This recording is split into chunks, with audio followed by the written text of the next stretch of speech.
अगर आप भी चाहते हैं तो कबीर स्थान और आप ही के निर्गुण भजन सबसे पहले आप तक पहुंचे तो हमारे चैनल को सब्सक्राइब जरूर करें और साथ में बेल आइकॉन को दबाना ना भूलें। साथ ही वीडियो पसंद आए तो हमारे वीडियो को लाइक जरूर करें।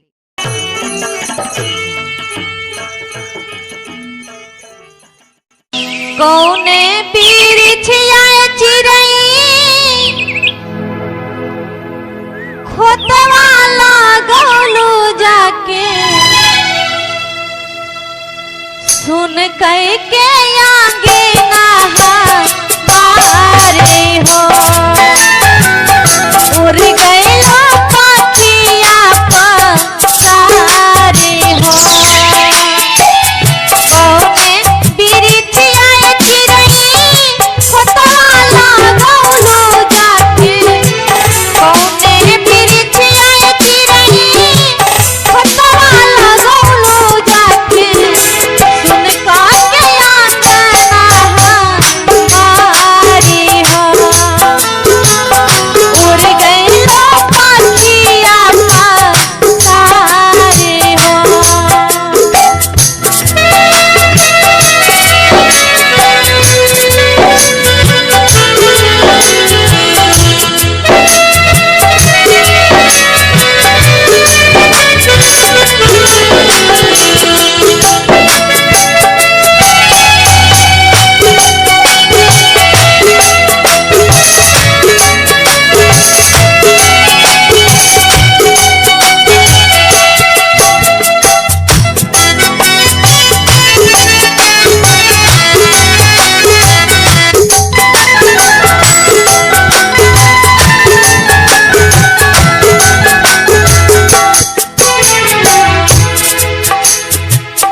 नैया के डोरी डोरी चल गईलो चुप्पे चोरी कौने नगरिया कौने गाँव हो।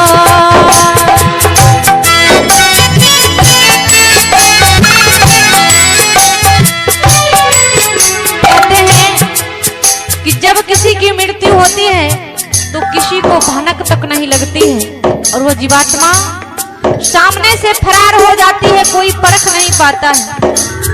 इसीलिए कहते हैं नैया के डोरी डोरी चल गईलो चुप्पे चोरी कौने नगरिया कौने गाँव हो खोजेली वन में मन में भाई भाई घर आंगन में धरती आकाश ठामे ठामे हो।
किसी की मृत्यु होने लगती है और जब बीमार पड़ जाते हैं तो परिवार के सभी लोग उनकी सेवा में लगे रहते हैं कि किसी तरह से इनकी जान बच जाए, अच्छा से सही सलामत मेरे घर में रहे। लेकिन जब अंतिम बुलावा आता है ना, तो ना दुआ काम करती है और ना ही दवा काम करती है।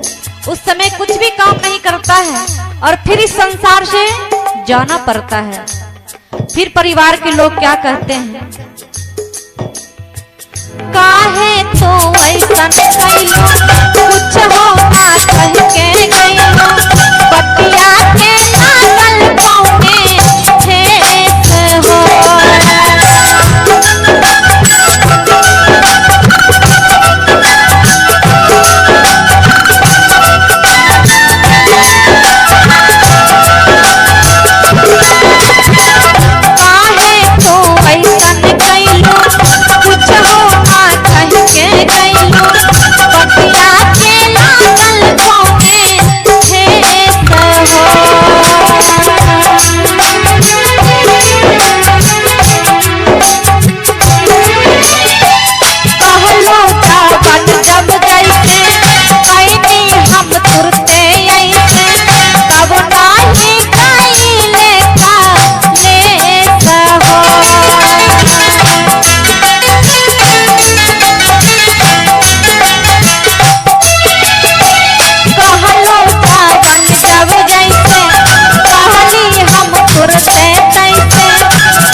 आइए, ये है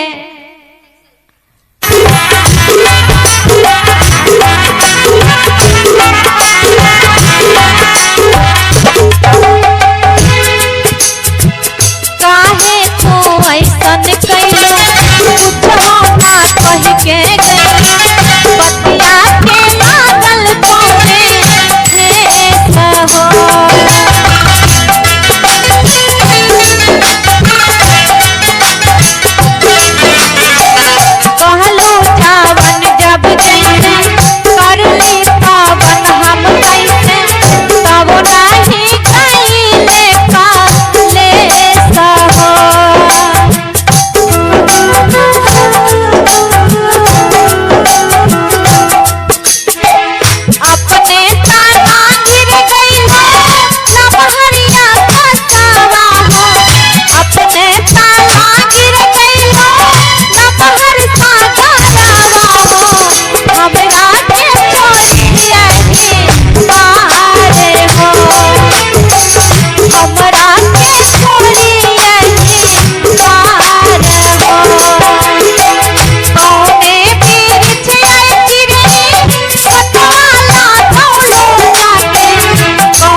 कैसे भवनवा रहिए राम, कैसे भवनवा रहिए राम।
काहे माया में भुलाइल बारा तोता हो,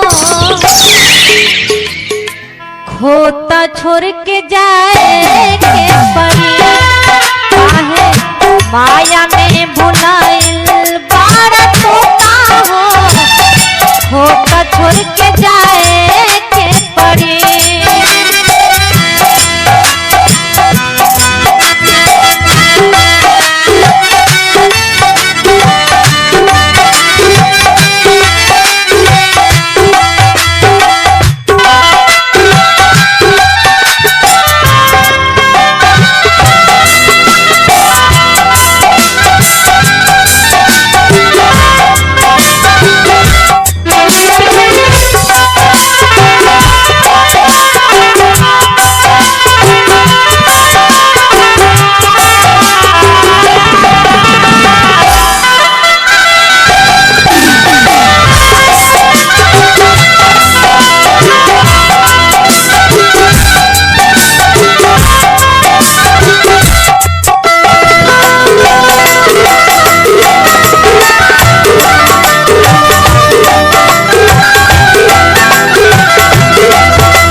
बाजार है, माया में उलझ जाते हैं। लेकिन संतों ने कहा है माया में रहते हुए जो भक्ति करते हैं वही इस भवसागर से पार हो जाते हैं, नहीं तो इस भवसागर में आवागमन की चक्कर लगी रहती है, जीवन मरण का चक्कर लगा रहता है। इसीलिए कहते हैं सगरी स्वार्थ खातिर में मर कौर होता हो, सगरी स्वार्थ खातिर में मर कौर होता हो, होता छोड़ जाए के परी। काहे माया में भुलाइल बारा खोता हो, काहे माया में भुलाइल बारा खोता हो, होता छोड़ के जाए के परी।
कमैबा खाला खियाला नाता का लेके जैबा। जो कुछ है दान कीजिए, धर्म कीजिए, अच्छे कर्म कीजिए और भोग कीजिए, अन्यथा सब धरा का धरा रह जाएगा। इसीलिए साधक कहता है लाख करोड़ धन तो कमैबा,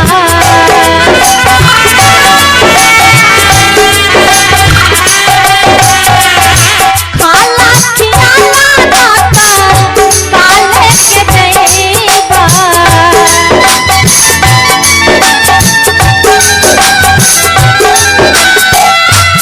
ताहर ताहर छीन ली है पहिरल लंगोटा हो, ताहर छीन ली है पहिरल लंगोटा हो, होता छूट जाए काहे माया में बुलाए मारा तोता हो, होता छूट जाए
क्या होता है।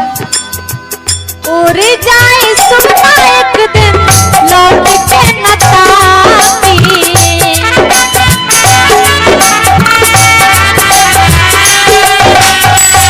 उड़ जाए सुना एक दिन लौट के न ताती,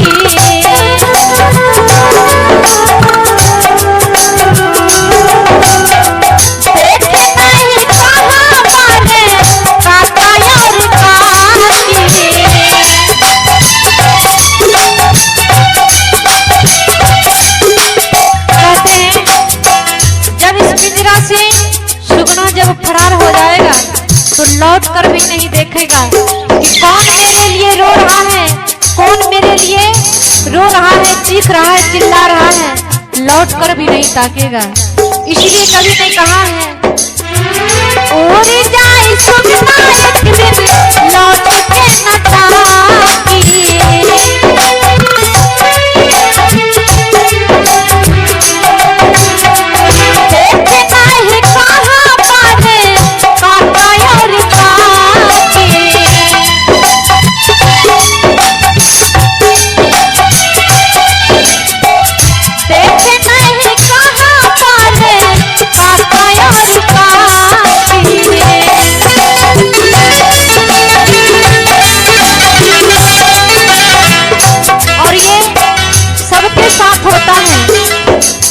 जाना पड़ता है, सबको मरना पड़ता है। इसलिए साधक क्या कहता है, राजा रंग होए चाहे हार जोता हो, राजा रंग होए चाहे हार जोता हो, होता छूट जाए माया में बुलाए होता छूट जाए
सखी हो कैसे जैबना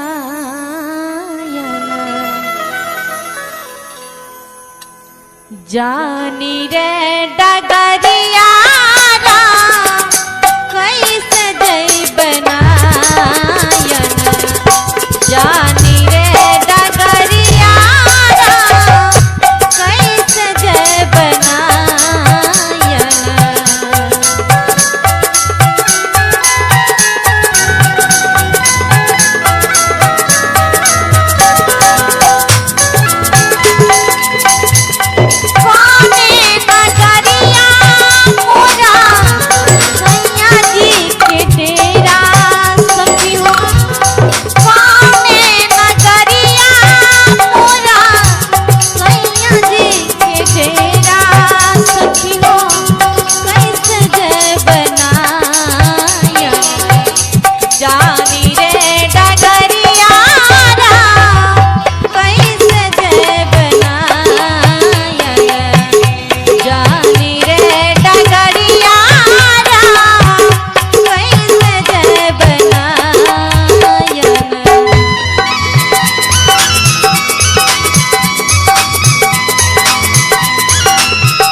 अब ले तरहली हम हो बारी रे या नारी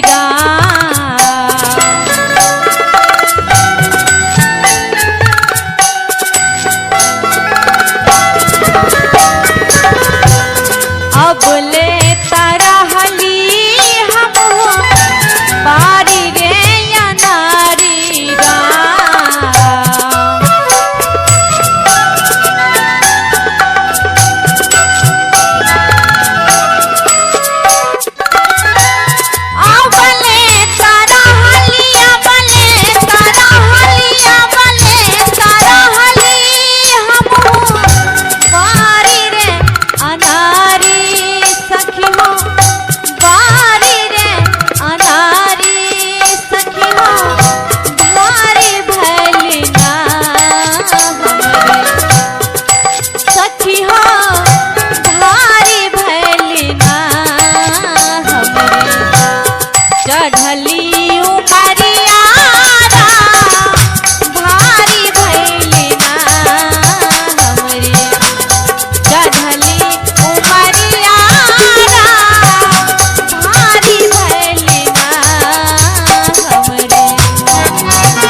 कल ना परेला निस दिन कस के लजियरा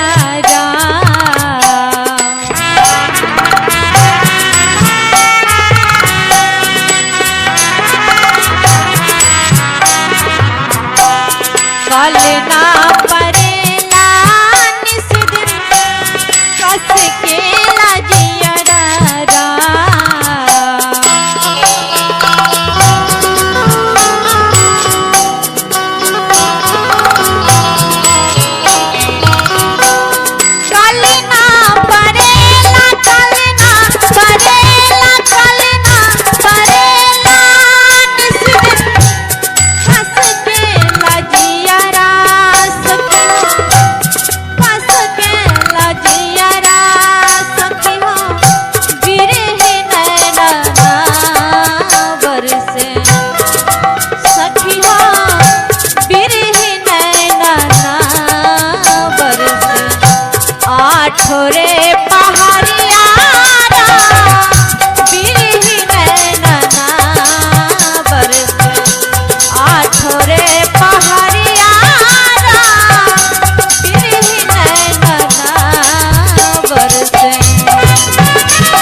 पंक्ति में है, जैसे बढ़ेला दिन दिन सोई जाके चंदारा,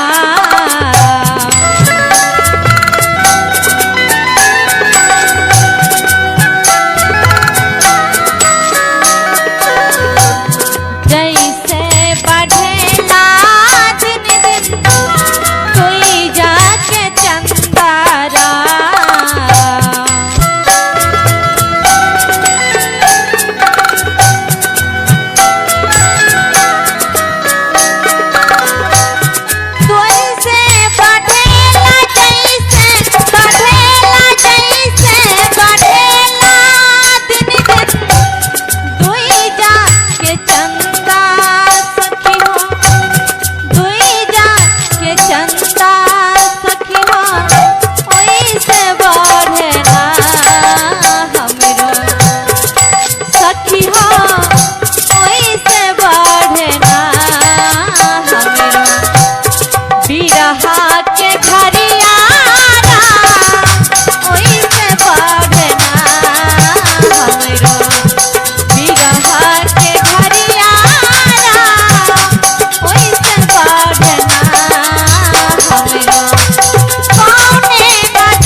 करके मजदूरी करके भी पाल लेती है माँ।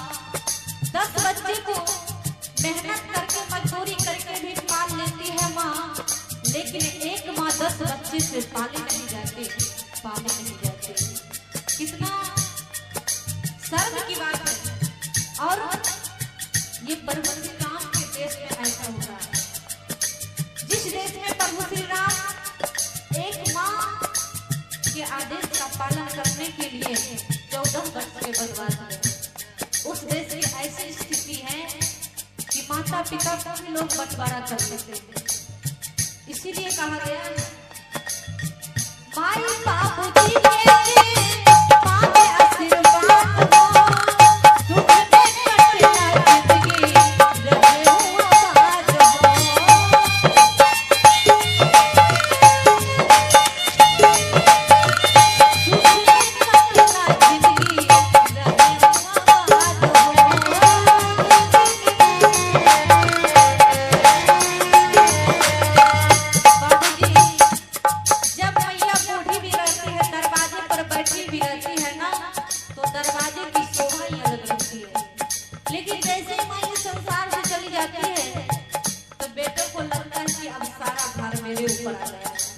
और घर से कहीं निकल के जाने की बात होती है तो दरवाजे पर ताला लटकाना पड़ता है, लेकिन मैया जब जिंदा रहती है तो ताले की कोई आवश्यकता नहीं होती। हमारे घर की रखवाली करती है, दरवाजे की शोभाएं अलग रहती है। और कहीं से थक मर कर बेटा आता है तो मैया पूछती है कि बेटा कैसा है, ठीक है कि खराब है। लेकिन माँ के मर जाने के बाद ये पूछने वाला समाज में कोई नहीं रह जाता है। इसलिए माँ बाप का कभी अनादर नहीं करना चाहिए और हमेशा आशीर्वाद देना चाहिए। इसलिए कहा गया है माई बाबूजी के मांगे आशीर्वाद हो, सुख में कटना जिंदगी रहे हो आबाद हो।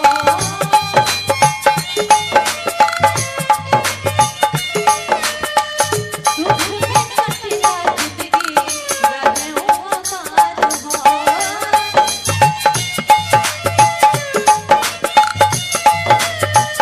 माई के दुआ से दूर, माई के दुआ से दूर हो गए थे पतिया हो तुम्हारा नाम, माई बाप के सुरक्षा